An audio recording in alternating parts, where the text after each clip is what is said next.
La 4G Batelma vous présente Ni Vavao.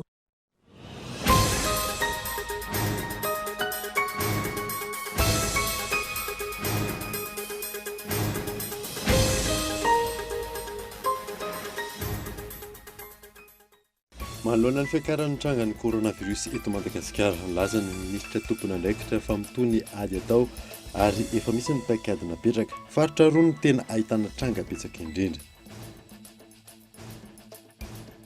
Anomboka ny fifantenana ireo tany-ketsany baren'i Madagasikara ka isy ny tournoi izay karakaraina ho an'ny U14 sy U15 eto Antananarivo.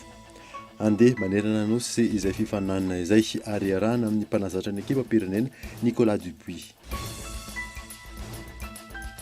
Toy ny raharaha famonoana tatsambo iray izay nitofirin'ny zandary tany Brickaville ny herinandro lasa teo, mitakina ny hafainganana ny fanadadiana sy anasaziana ireo tompon'antoka ny piray monina noho ny tranga hafahafa. Nifanehatra tamin'ny mpitandron'ny filaminana ny Dianjola Mitapiantina ny alahady teo tao amin'ny komina Anosiala, raikitra ny fifampitifirana ary lavin'ny balan'ny zandary ny Jola roa ary iray naratra mafy. Marisaka iraisam-pirenena, 5 andro tsy hahatongavan'ny fianianana izay ataon'ny filoham-pirenena Amerikanina vaovao Joe Biden mangataka ny hanonganana ny Donald Trump avy hatrany ny antoky demokraty. Anton'izany moa ny heritreritra sy ny tsy fanarahana-dalàna nandritry ny fanafiana ny Capitole. Ny indrindra avy hatrany.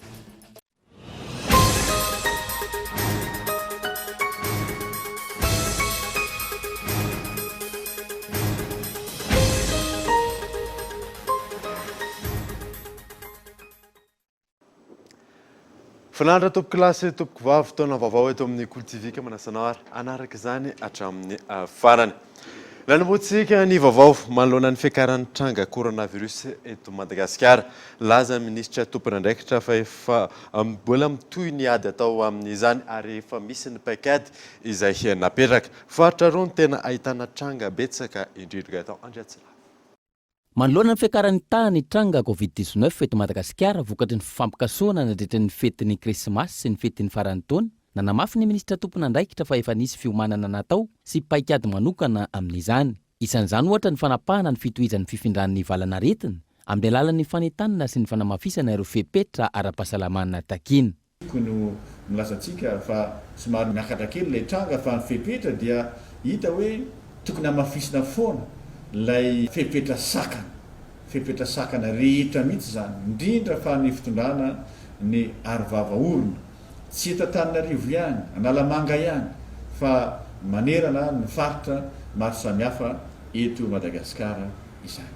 Fa eto avy hatrany zany dia manentana ireo namana mpiara-miasa rehetra anatin'ny fahasalamana zany mba handray ny fepetra tandrifatsika isika, ary isika koa zany izay amin'ny toerakafa raha tsy laza fotsiny zany zao ny any amin'ny faritra dia ao le CRCO zany izay tokony handray akaika ny fepetra rehetra mba ho fampanajana an'ireo fepetra sakana ireo ary miaraka amin'izay fandaminana tandrifya amin'izany. Faritra roa Analamanga sy Boeny no nahitana tranga betsaka ary nandraisana fepetra manokana.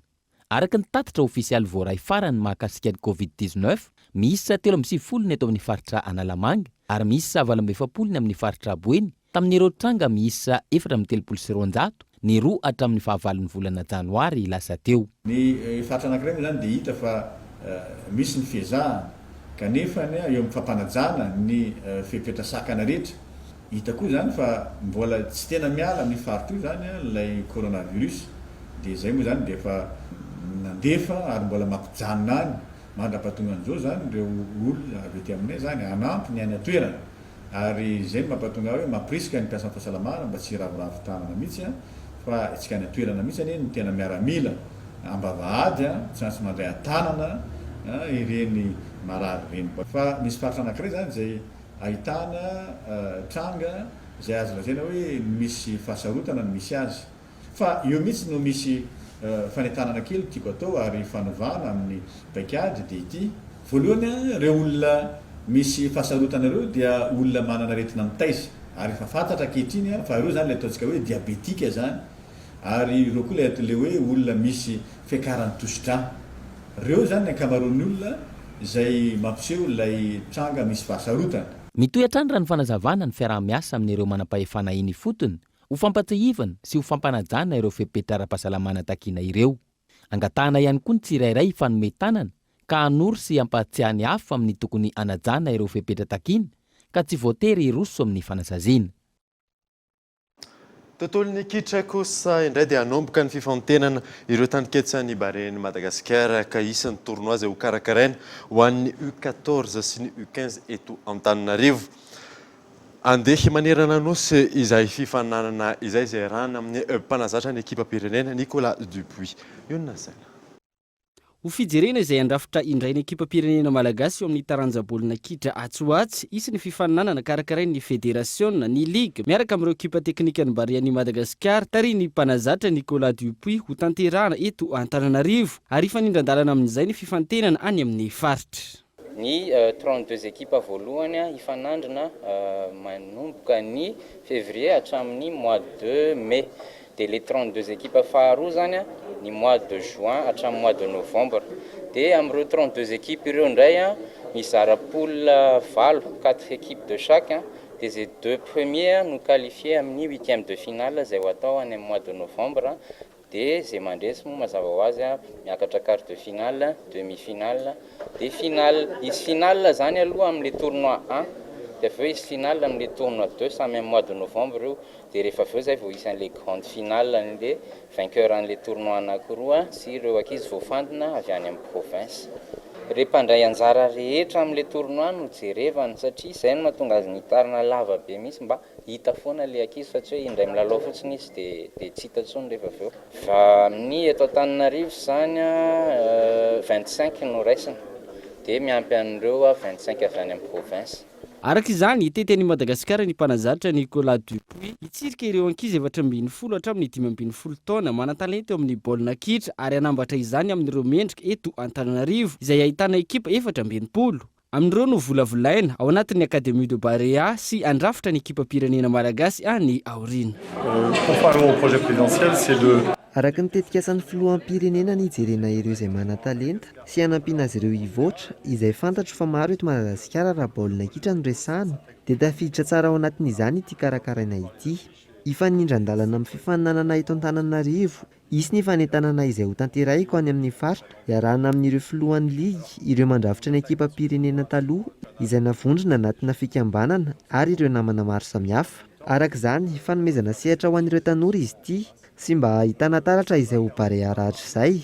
Ny ananana tanora mahay ary mahasolo tena ny lavalon'ny nosy izay tsy mbola nisy hatr'izay.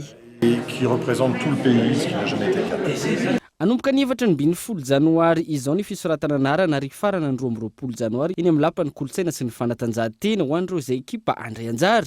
Misy ny fepetra noraisana isoroana no mety ho fisian'ny alatra taona. Isan'ny sehatra indrindra akaiko an'ireo izay voafantina raha ampy ny trakefy ny fifananana CAN U17 sy ny lalao nosy izay ho tanterahana eto amintsika afaka 2 taona ary ny andrafitra ny Barea Zoky ny Atsoatsy. Tontolon'ny finoana kosa indray dia mbola tsy milamina ary misy minima anakirotana ny raharaha tokantranon'ny finoana silamo hatramin'izao hoy ireo olobe mpino musulman sunnite tamin'ity androany ity manoloana izany dia manao antsoava amin'ny tompon'andraikitra izy ireo ka atao andratsila. Manoloana ny tisadisa eo amin'ny finoana silamo eto Madagasikara nanomboka ny taona 2024 nisy ny fivorinana natao ampihavanana sy ampilamina indray ny fiangonana. Tsy namaly antso ireo olona roa voalaza ho fototry ny tisadisa taoriny ny fiantsona indimy misesy. Araka izany namoaka fanambarana ireo olobe ny finoana silamo androany. Nitsangana zahay olobe olona islamo manerana ny nosy avy amin'ny faritany enina hanala an'izany fahafambaraka ny finoana islamo zany eo anatrehan'ireo finoana hafa piray tanindrazana mba hitandrovana ny filaminana. Indimy nantsona izany olona izany ho ampihavanana anatin'ity moskety dia nitsipaka an'izany fampihavanana izany. Nanao fangatahana lalana ny tafitondram-panjakana maefa izahay dia nahazo lalana mazava hanatanteraka an'izany fampihavanana izany. Nanosotoavina mamalagasy mitsipaka an'izany izay tsy mety ho ampihavanana. Ka eto dia nanapa-kevitra ny vondrona islamo rehetra manoloana ny toetra ratsy izay vitan'izany Abdul Hadi izany raha ny fanazavana mpanolontsainy ny prime ministra no sady ministry ny aty tany teo aloha mahafaly sy olona andrasana Olivier io olona torin'ny olobeny silamo manakorotana ny fiangonana io nandritra ny nampanolontsaina azy no nanararotana nakana ny toerana mahafoloan'ny fikambanana silamo malagasy ka tsy mety nampilamina ny finoana hatramin'izao antony tsy ara-dalàna ny nahafoloa azy ary mbola manohy ny fanaparam-pahefana ataony izy hatramin'izao nampigadra izy 33 amby olona mpivavaka islamo any feno arivesta tamin'ny taona lasa nampigadra indray izy raikambiny folo olona mianadahy any Ambanja mbola any Amponja amintsika miteny zao nampifandona izy moské anankiroa tao Ambanja izay misy tapatanana ny olona anankiefatra fa volombelona mitoka mitenda ny autorité ao Ambanja mampisarabazana ny fiarahamonina ny vohipeny sy manakara izy ankehitriny zao tsy mety zany amin'ny finoana islamo mitory ny président ny moské ty izay eto ankilako miaraka amin'olona valo ao amin'ny tribunaly andalo fitsarana amin'le 18 mifanipaka amin'ny targetra ny finoana islamo nitory ny gardien ny moské tamin'ny alarobia lasa teo tany amin'ny brigade criminelle mifanipaka zany amin'ny finoana islamo feno ny fepetra androany zahay olobe lo olona islamo miaraka amin'reto vahoaka marobe islamo ireto miaraka amin'le moské rehetra eto Antananarivo sy ny manodidina manao fanambarana amin'ny fomba ofisialy fa manala ny zany olona zany tsy tantana ny finoana islamo satria tsy mahafeno ny fepetra ny firaisankina sy tsy mahaja ny zany fiarahamonina zany ary tsy mahavoafehy ny sotoavina mahamalagasy ifanametraka fitoriana amin'ireo ambaratonga-pahefana rehetra ny olobeny islamo manoloana ity tranga ity lafo mavao hafa kosa indray dia misy fiatraika mibetsaka amin'ny fampiroboroboana ny fizahantany ny fanomezan-danja ireo valan-javaboary roa lavitrisa ariary maheriny volana tokana amin'ny fananganana ireo tahirin-javamananaina izay fiara-miasa eo amin'ny ministera ny tontolo iainana sy ny sehatra tsy miankin'ny alarana efizao fomba entina isairihana ireo mpizahatany eto Madagasikara ny fametrahana ireo tahirin-javamananaina manirana ny faritra entina anasokajinana ireo valan-javaboary maro any amin'ny faritra miisa 10 araka izany ireo tahirin-javamananaina apetraka amin'ny faritra 10 ka isan'izany ny any amin'ny faritra Boeny, Antsinanana, Analamanga, Amodrony Manihy ary Vatovavy Fitovinany. Izay resaka ala izay no anisan'ny tena toy ny banque ho antsika eto Madagasikara raha tsy resaka fotsiny afa-tsy ny fizahantany hoe 7,100 mahery mpizahatany tonga eto Madagasikara dia noho izay fitsidihana ireny faritra arovana na valan-javaboary isan-tsokajiny ireny. Omentsika an'izay toeran'izay zany ireo parka botanika 10 ireo mba ahafahan'ireo faritra 10 mamatika an'izany ho lasa tena ery ara-toe-karena ho an'izy ireo ahafahany manao fizahantany tsy ho an'ny iraisam-pirenena ihany fa ho an'ny malagasy ihany koa nahatsapa daholo isika tamin'ny taona 20 teo tamin'ireny fotoanan'ny fihibohana sy ny valanaretiny ireny fasahirana dia sahirana ny faritra arovana teto Madagasikara ary nanao antso avy izahay sy ny Madagascar National Parks ny mba hitsidihantsika malagasy an'izany valan-javaboary zany. Ankoatra ny fandrakofana alan'ny Madagasikara, isan'ny voakasika amin'ny tetikasa io ihany koa ny famondronana azy, ny fampivelarana asa mampidi-bola ary ny valan-javaboary natao indrindra ho an'ny mpizahantany. Antony ireo mponina any an-toerana no ampiroborobo sy kolokolo ireo faritra arovana. 500 tapitrisa sy roa lavitrisa ariary no vola natokana amin'ny fananganana ny tahirin-javaboary fiara-miasan'ny ministeran'ny tontolo iainana sy ireo sehatra tsy miankina. Ao anatin'ny vina ihany koa ny anaovana ny valan-javaboary roa amin'ny ity taona ity ary 3 hafa kosa amin'ny taona ho avy. Tena marina dia zao hoe tsy afaka ny tsy hanao ninina amin'ny zavatra mitranga eto amin'ity nositsika ity. Tsy afaka ny tsy hanao ninina. Ao ihany ny atao hoe endrika économique ny asanay amin'ny secteur privé fa rehefa mahita ve hoe tady orihana ny karazakazo ohatr'izao mitombo foana ny inona moa zany ny zava-dratsin'ny inona moa zany ny vidoro-tanety dia hijery fotsiny amin'izao ve tsia RSE, responsabilité sociétale d'entreprise, oui. Tafiditra ao anatin'izany ihany koa ny fambolena zanakazo aingam-paniry izay miisa 2 tapitrisa izay anasana ireo teknisiana avy amin'ny fikambanana samihafa. ho an'ny fanatanterahana ny vina amin'ny fandrakofana alany Madagasikara nisy ny fifanaovantsony fiaraha-miasa tao amin'ny groupe impérial Brand sy ny ministeran'ny tontolo iainana sy ny fandrosoana Lovainjafy. Tafiditra ao anatin'ny fanatsarana sy fanadiovana ary famerenana ny ara-dalàna nanamafy ny tompona andraikitra rehefa tsy andefitra amin'ireo manao osika ny commune. Ireo mpiasan'ny CEA manao badge officiel sy ordre de mission officiel ary manana gilet manga ihany ny tena mpiasan'ny commune midina ifotony Gaëtan Andriatsila. Ao anatin'ny ezaka fanatsarana ny fomba fiasa hanafanganana ireo fanaovana ny tota-taratasy rehetra ny commune Antananarivo renivohitra ankehitriny, indrindra ny ady amin'ny kolikoly. Nisy araka izany ny fanamafisana ny naoty vaovao navoaka ho an'ireo mpiasan'ny commune Antananarivo renivohitra rehetra sy ireo vahoaka ary izay olona voakasika amin'ny fikarakarana ny taratasy eo anivon'ny commune hitandrina sy ho mailo hatrany. Ireo mpiasan'ny commune manana badge officiel sy ordre de mission officiel ary manana fitafy gilet manga ihany no marika famantarana ireo mpiasan'ny commune midina ifotony. Ireo critères anankitelo ireo zany no tena tsara jerentsika tsirairay mba hafantarana hoe tena mpiara-miasa eto anivon'ny commune Antananarivo renivohitra tokoa izany olona izany. Hita moa fa misy ny ezaka be dia be ary efa affiché mivoaka eny anivon'ny boriboritany sy eto anivon'ny commune avokoa izao ireo standard de service ireo atotan-taratasy rehetra ilaina amin'ny fikarakarana dossier dia izany ezaka izany no nahatonga ny commune Antananarivo renivohitra ankehitriny nanamafy ireo zavatra anankitelo ilaina mba hisorohana ny amin'ny mety olona izay misandoka ny izany zavatra izany ka mety mahatafotohina isika mpikarakara taratasy. Efa natao ihany koa ny numérisation digitale sy manara-penitra ny badge ny mpiasan'ny commune ampiasaina amin'izao fotoana raha ny fanazavana.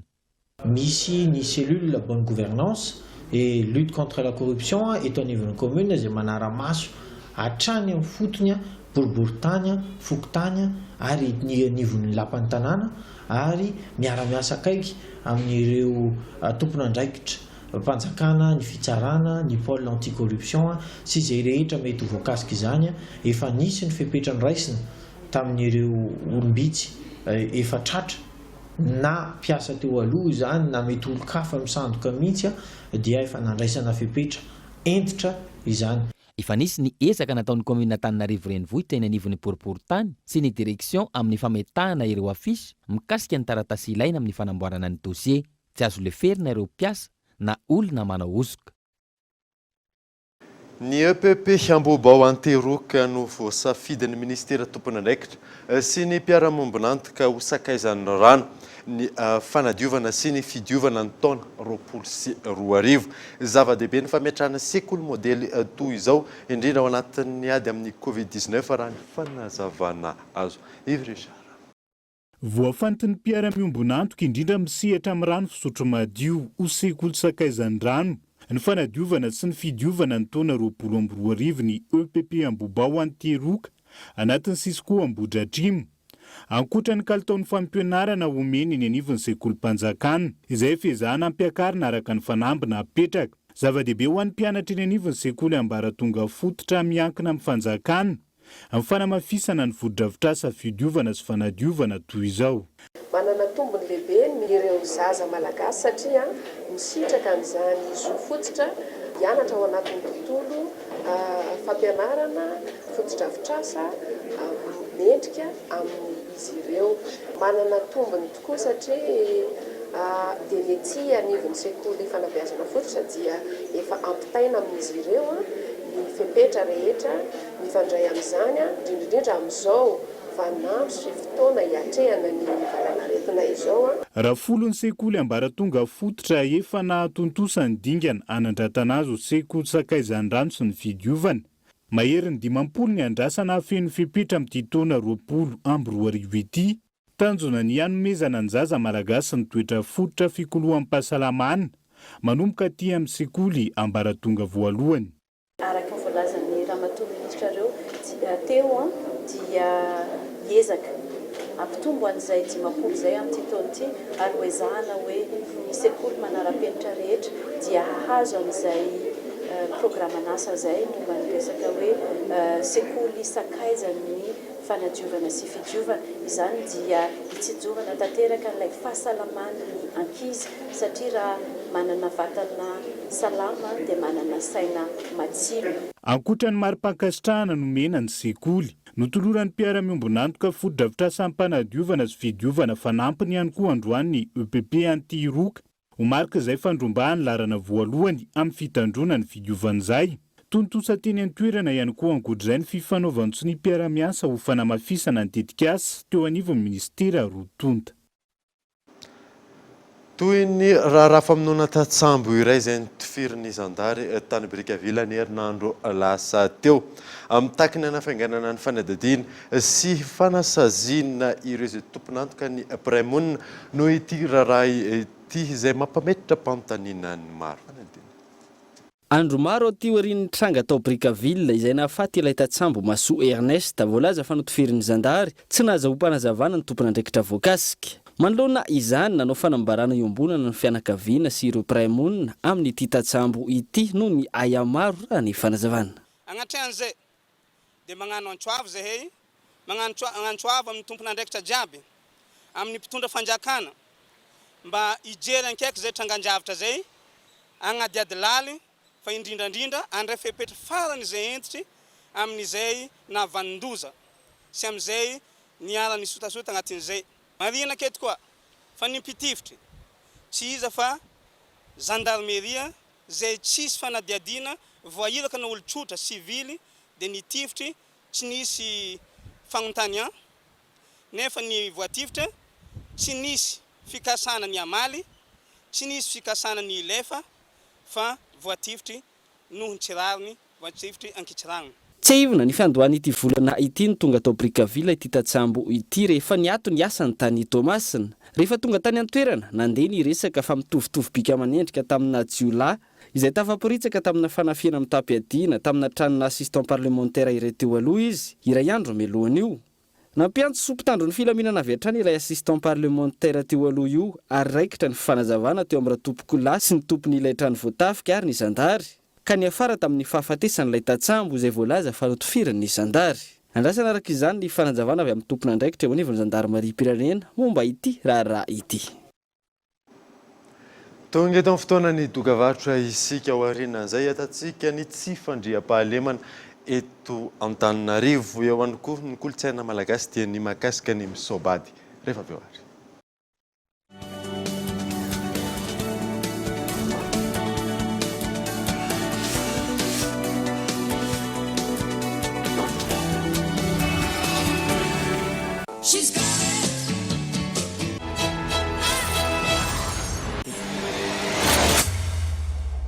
Para meter el centro, el despegue de Moncayola, le cae el balón a...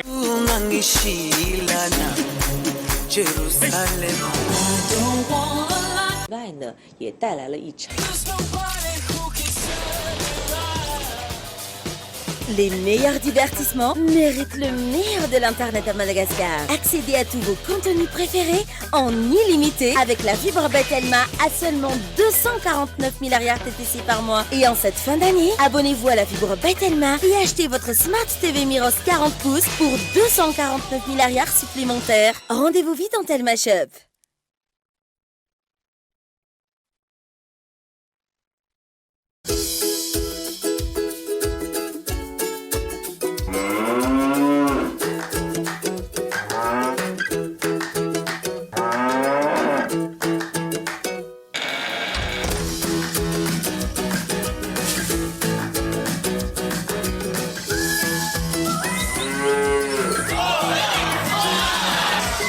Rien ne vaut les yaourts Socolé, tellement onctueux et fait avec le bon lait frais d'un tirabé. Et goûtez vite les nouveaux yaourts parfums tropicaux originaux, mangue et corosol. Socolé, le goût du vrai.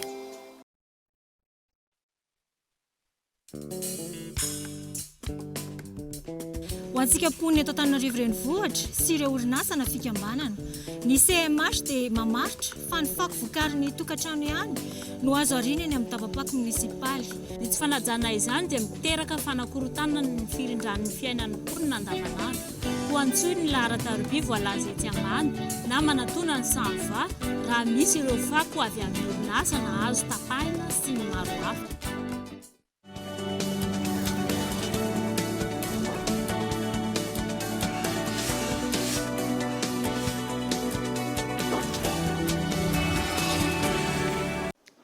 Manambahiny sampana fampalalam-bavao amin'ity alina ity tsy izany fandrema tofo Andrianirina Dina izay délégué ny mpiasa ao anivon'ny orinasa Kromita Malagasy tonga miarabanao tonga soa atao anatin'ny fampalalam-bavao.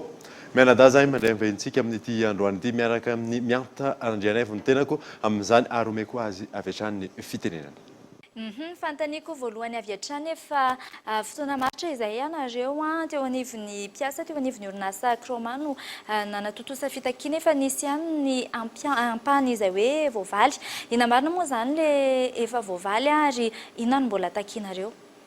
Ya, miaraba anareo mianada dia miaraba ampijerin-kolo TV amin'izao takariva zao eto zany zay aloha dia maneho fisaorana be dia be ny fitondram-panjakana tarihan'ny Andriamatoa Andry Rajoelina satria nama amin'ny ampahany ny fangatanay ny karama zany tamin'ny faran'ny taona teo taona 2024 zany nisy fanomezana karama 3 volana ho an'ny mpiasa izy moa nampalahelo kely fotsiny somary tara ny fandraisan'ny mpiasa azy tsy araky ny nanomezan'ny fanjakana azy fa nisy fitavozavozana teo amin'ny fikarakarana fa nahazo karama 3 volana zany ny ankabeazan'ny mpiasan'ny Kromita Malagasy tamin'ny faran'ny taona teo. Inona nefa mbola takianareo ankoatran'izay? Mikasika an'ilay karama aloha zany ny zavatra tiana hitsindriana nisy tranga somary nampalahelo. Ny tranga nampalahelo dia nisy endrika fanodikodinana nataon'ny mpitatana zany hoe ny tale général sy ny ekipany ngambany raha tsorina tamin'io karama io satria narotsaka tao amin'ny banky anankiray izy io dia tao indray no nandefasandry zareo taratasy io banky io hoe arotsaka amin'ny compte Telma izay noforonindry zareo dia rehefa tao amin'ny compte Telma io zany le karama dia nisy manipulation be dia be mipiasan'ny taraina fa tsy feno ny karamany satria karama 2 volana natao hoe arotsaka any amin'ny compte mobile money dia ny karama 2 volana natao hoe arotsaka any amin'ny banky dia ile karama any amin'ny mobile money io tsy mifanaraka amin'ilay tena karama 2 volana raha fitarainany ankabeazan'ny mpiasa fa latsaka ary ny ray mampalahelo koa dia be mpiasa mbola tsy nahazo mbola misy manodididina 30 40 latsaka eo zany amin'izao fotoana zao mpiasa zay mbola nataon'ny tale général sy ny ekipany hoe tsy ara-dalàna ny contrat de travail na fanarahana asany zay ny antony tsy amezany azy.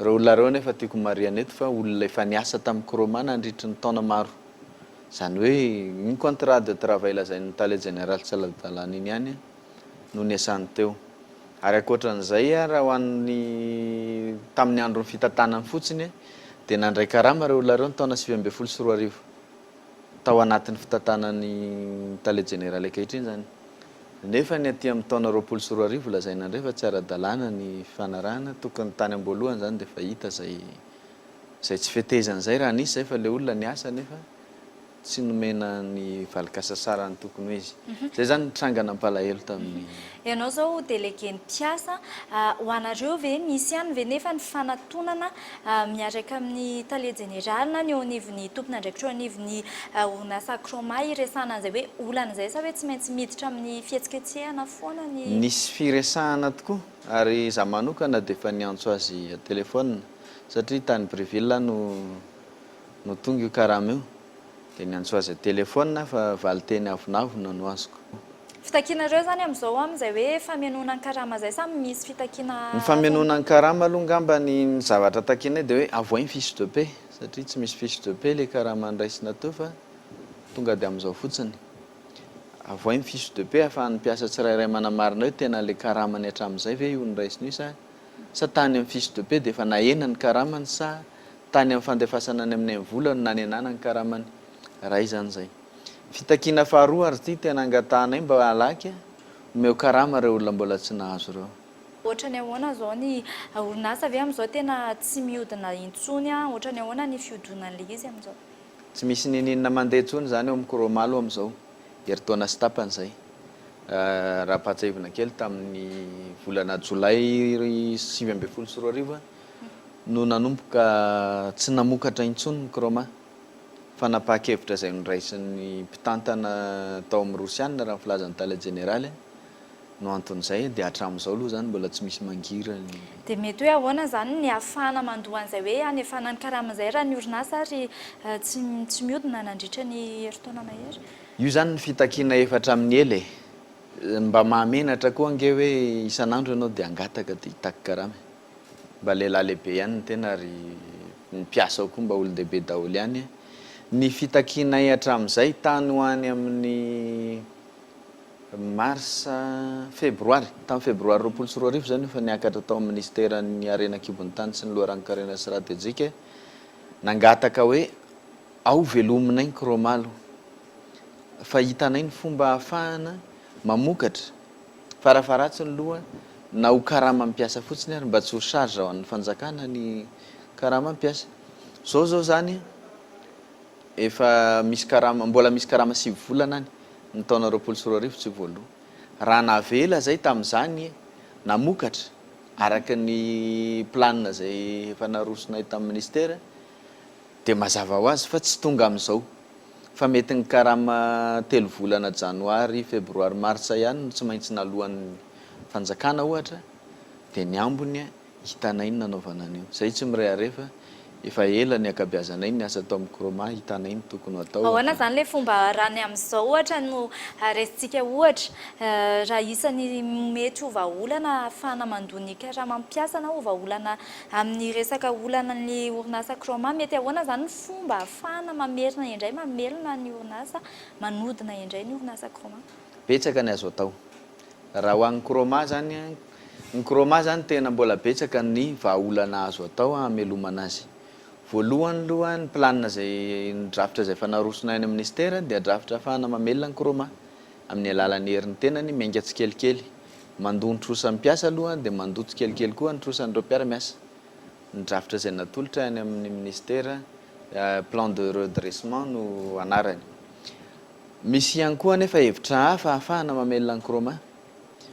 Nakalazaina moa zany teo hoe lasa ny rosianina niala tamin'ny sitrapon'ny irery nanapa-kevitra hiala ny rosianina raha soloina zany re mpiara-miasa rosianina reny mampiditra mpiara-miasa hafa vahaolana azo atao koa zany ary eto zany le mpiara-miasa rosianina mbola tsy hita aloha zay nalehany tsy hay hoe lasa kosa tsy lasa fa eto zany dia tea metoky an'izay olona te hiditra amin'ny fandrarahana ny resaka kromita fa ny kroma dia tena mbola manany heriny mbola tena afaka velomina ary afaka azona tombony ny orinasa kromita malagasy dia bonnes affaires raha ho an'olona te hiditra amin'ny sehatra ny fandraharahana ny tiana hitenenina fotsiny hoe mila finiavana satria betsaka ny zavatra simba vokatr'izay heritaona sy tapany tsy nihodina zay raha mahita partenaire financier na mpiara-miasa rabola zany ny fanjakana dia vao maika tsara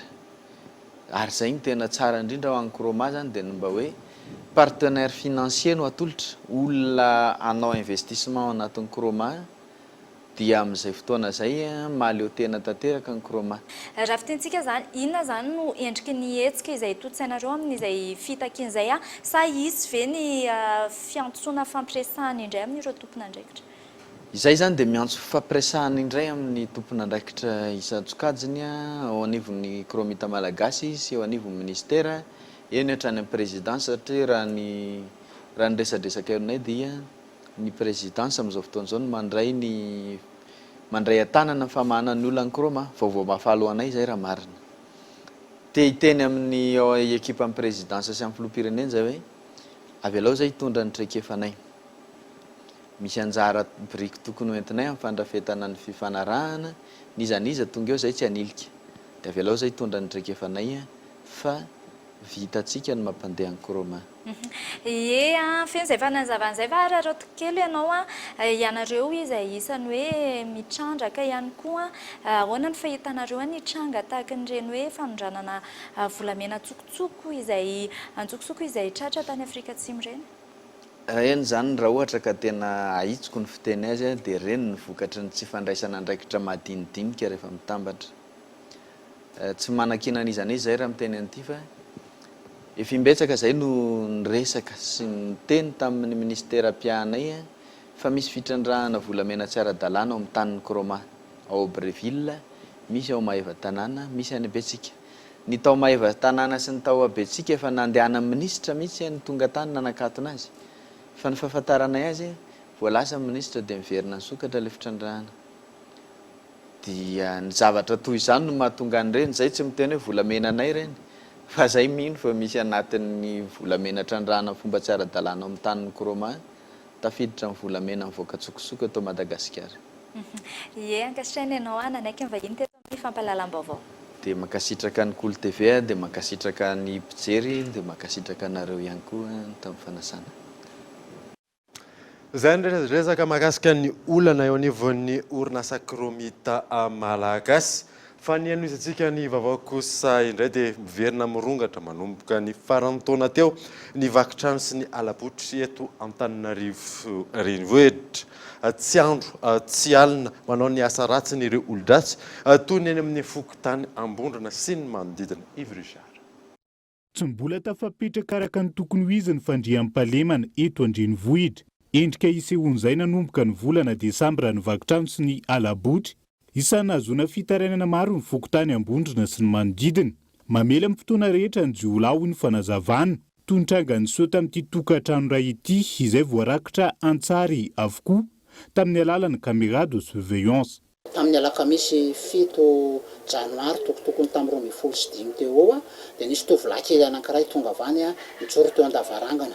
Dia rehefa mijoro teo an-davarangana izy dia jerijery tsisy olona tao an-trano, tsy nidy moa mivaravarana. Dia ny zanako tanantiny ora sy taona eo taria amin'ny farany nateny akeo ambandasy eto ivelany eto. Dia nijereny ilay mpangalatra fa tsisy olona mihitsiny. Dia tonga dia niditra izy dia nisitona an'ilay zavatra teto ambony seza teto. Fraction ana 1 minute ny nanaovany anazy dia lasa izy nandeha nitsoaka. Efa maro ny fanafihana nahazo ny tokantrano ary tombanana 570 tapitrisa ho an'ny tedibidiny entana very. Ankoatra ny solosaina rasibatra ny androny io. Tsy vitsy ny fitarainana sy ny fitorinana atao momba izay saingy tsy mbola nahitam-boka ny hatreto. Mandry tsy lavoloma ny lohany io ny mponina eny an-toerana ka mitaky fandraisana andraikitra aingana, indrindra mifampitombona amin'ny mpitandro ny filaminana mpanao fisafona. Izy ireo izay tsy mbola mahasahana ny mponina eny an-toerana hoy ny sefo bokotany. 5 enina 3 ohatran'izay. Misy zareo mifampizarazara. Any amin'ny Remay any ka hatrany amin'ny PP Sorano any zao no ny toerana iadidinay. Dia any Ambody Filao any sy any Totobatona Ambondrona any sy any amin'ny couloir ary akaiky ny tsenana Ambondrona ary ambonimbony ary any zany tena misy an'le asa ratsy. Le toerana mafana izay fatapatatra hoe ary tena misy mpanendaka fa tsy hoarany daholo kosa raha hoe ty rehetrarehetra ty. Mpitandro ny filaminana manodidina ny 10 araka izany no misahana ny fandriam-pahalemana ho an'ny mponina manodidina ny 7 arivo. Raha ny eny Ambondrona, Antotanisa ambany raha mitaha amin'ny zava-misy any velany. Ankoatra ny fandraisana andraikitra mpitandro ny filaminana, manana anjara toerana goavana amin'ny fisorohana ny trangana tsy fandriam-pahalemana amin'ny endriny maro araka izany ny isan'ny tokantrano eto Madagasikara, indrindra amin'ny fanamafisana trano ny vahamelona. Ny fanehatra tamin'ny mpitandro ny filaminana ny andian-jolahy mitapy-adina ny lady teo teny amin'ny commune Anosiala. Raikitra ny fifampitifirana ary lavon'ny balan'ny zandary ny jolahy miisa 2 ny ray kosa naratra fanadina. Tokantrano iray notafian'ny andian-dahalo mitapy-adina mahery vaika tany amin'ny fokotany Tsaraonenana, commune Anosiala, nialan'ny alahady lasa teo. Araka ny fantatra, miisa 5 ireo andian-jolahy ireo. Fiara-miasan'ny sefokotany sy ny zandary no nahalavo ny sasany tamin'ireo olon-dratsy ary lavo ny mpitandro ny filaminana tao anatin'ny fifampitifirana nisy teo amin'ny rotonta, ny jolahy 2 ary iray maratra, ny 3 ambiny kosa tafatsoka. Dia rehefa nanafika izy nisy basy tany aminy. Fa le basy moa tsy fantatro le anarany fa dia niasa zandarmerie dia izy tratra eo dia maty moa ry zalahy satria nanohatra izy. Dia tratra izy ireo dia ireo maty ireo. Sasa moa dia mbola tsy azo hatramin'izao. Ary tena tety fokotany maro mihitsy ireo. fa zay zany voatratraka dia isorana be deabe. Marina fantsoaka ilay jola anankiray naratra tamin'ny fifampitovirana azy ary nanodidina ny tamin'ny 7 maraina no tsikaritra fa tsy lavitra ny toerana nisy ny fifandonana no nisy azy ary efa naratra mafy ka tsy afaka nitsangana intsony. Arak'izany vola iray tapitrisa ariary sy finday maro ary eta madinika izay zakan'izy ireo no very ary voamarina tamin'izany fa tsena no nanaovan'ireto dahalo asandratsy. Araka ny loharanom-baovao azo nanomboka ny 2 janoary 2024 lasa teo ireto jola ireto no nampiorory ny mponina tao komina Anosiala sangy arava no ny fiarah-miasa ny fokon'olona sy ny zandary izany fampiororona izany. Lafa mavao hafa kosa indray dia fomba nentim-paharazana ho fanamariana ny fiasaran'ny mpivady ny misobady maro ireo karazana fomba mifandraika amin'izany nantsipirian'izay Abraham Andriamana. Misaobady fomba nentim-paharazana malagasy ho fanamariana ny fisaran'ny mpivady eo anivon'ny fiarahamonina. Endriny roa no isehon'ity fomba ity, eo ireo misaobady am-pilaminana, eo ihany koa ireo misaobady arahandromoromo. Amin'ny ankapobeny, ny tsy fitovian-kevitra sy ny tsy fisian'ny fitiavana no manosika ireo mpivady iroso amin'ny fanatanterana ity fomba ity. Efa ray ny andaminy sy ny ankilany lasan'ny vavy dia tsy rarahana olon-droa le izy fa rarahana fianakaviana anankiroa. Zany hoe misy roa mpiara-monina malalaka kokoa no ilay mpisehatra izay mifampisaotra. Ka ho fitandrovana an'io fiarahamonina io dia misy mazana karazana fomba. Ohatra hoe ny tambiny mazana ny karazana ohatrany hoe ny fanananetiny ramatoa no averina aminy. Ny votra ny fanaraka amin'ny vanim-potoana misy ankehitriny ny fanatanterana ny misaobady raha ny fanazavana. Rehefa napetraka ny didy amandalana an'ireto vazaha ao anatin'ilay lalana zany dia misy andininy sy ny fepetra rehetrarehetra mikasika ny le ataontsika hoe divorce na ny fisaraha-panambadiana dia efa io no ara-dalàna zao no mifehantsika. Tsy manakana nefa n'izany eo amin'ny fomba fampiarana azy ny endriky ny fisaoram-bady nentim-paharazana.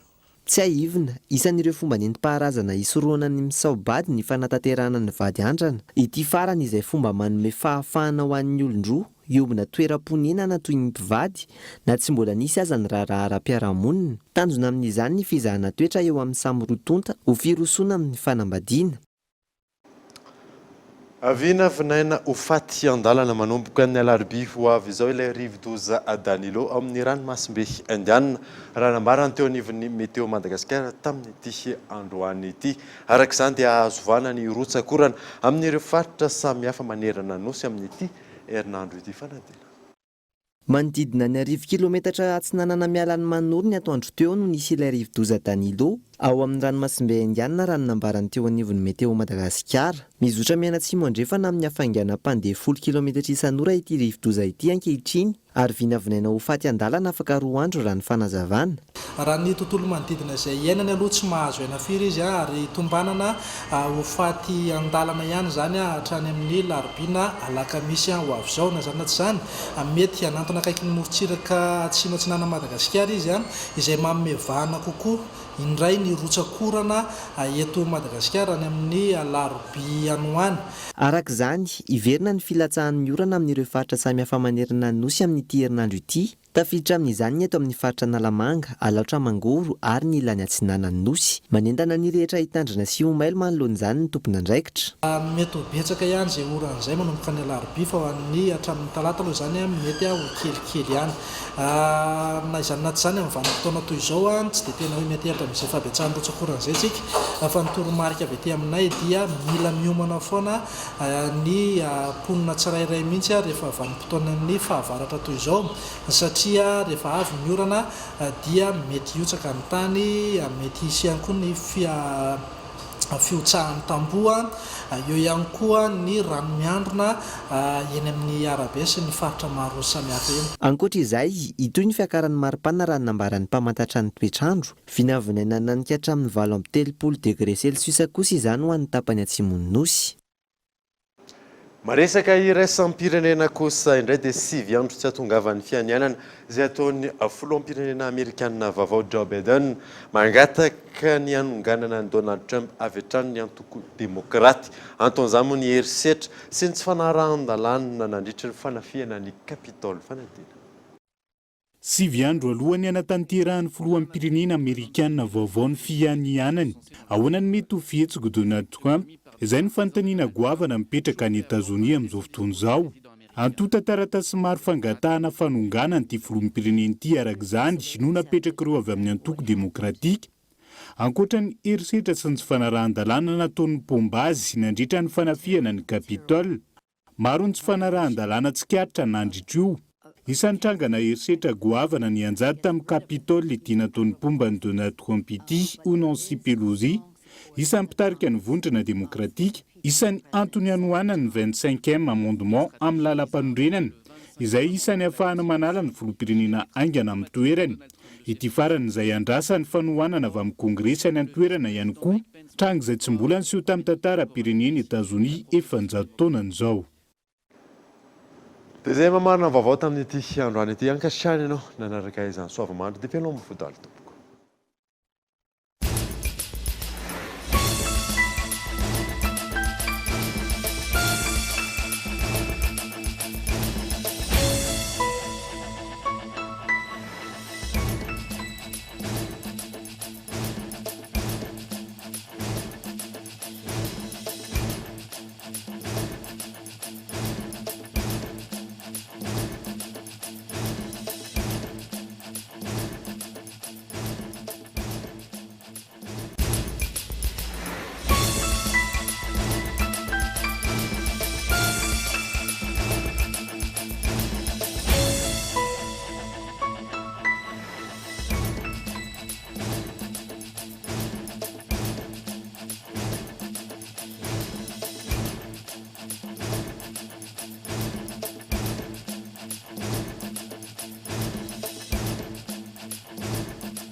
La 4G by Telma vous a présenté Ni Vavao.